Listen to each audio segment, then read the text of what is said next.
aujourd'hui je vais préparer une soupe très connue, une soupe coréenne, ça c'est ma mère.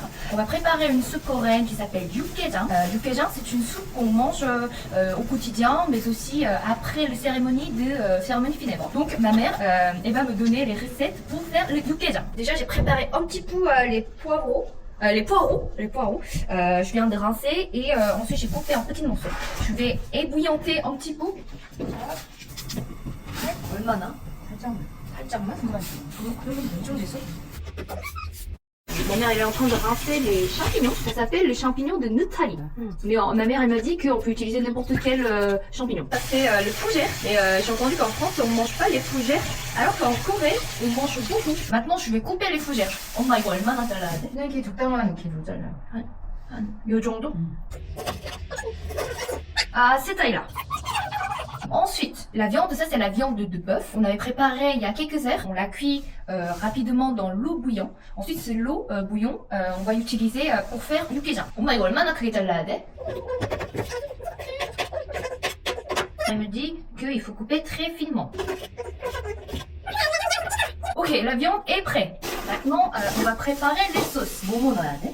On va utiliser les gingembre et de l'ail. On va mettre de l'ail haché. On va mettre à peu près 5 ou 6 l'ail haché. Ensuite, on va également hacher le gingembre. La gingembre ou le gingembre? Ensuite, un peu de poivre.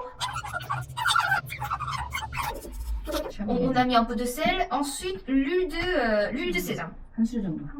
On va mettre une cuillère de sésame. On va mettre un peu de, je sais pas trop comment ça s'appelle en français. Ça s'appelle bouillon. Bah, en fait, vous pouvez remplacer avec le sucre. On va mettre également une cuillère. Voilà, au lieu de mettre ce poudre de piment, elle va mettre un peu de, un peu de soupe de kimchi. On va tout mélanger. On a terminé à préparer les ingrédients, de laisser à peu près pendant 10 minutes. Maintenant, je vais laisser bouillir les bouillons de bœuf. On va attendre pendant 20 minutes à peu près. Le Yukgaejang c'est presque prêt, donc à la fin on va mettre 2 œufs dans la soupe de Yukgaejang.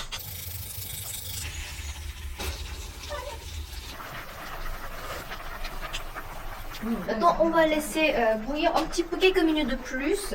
Après c'est bon.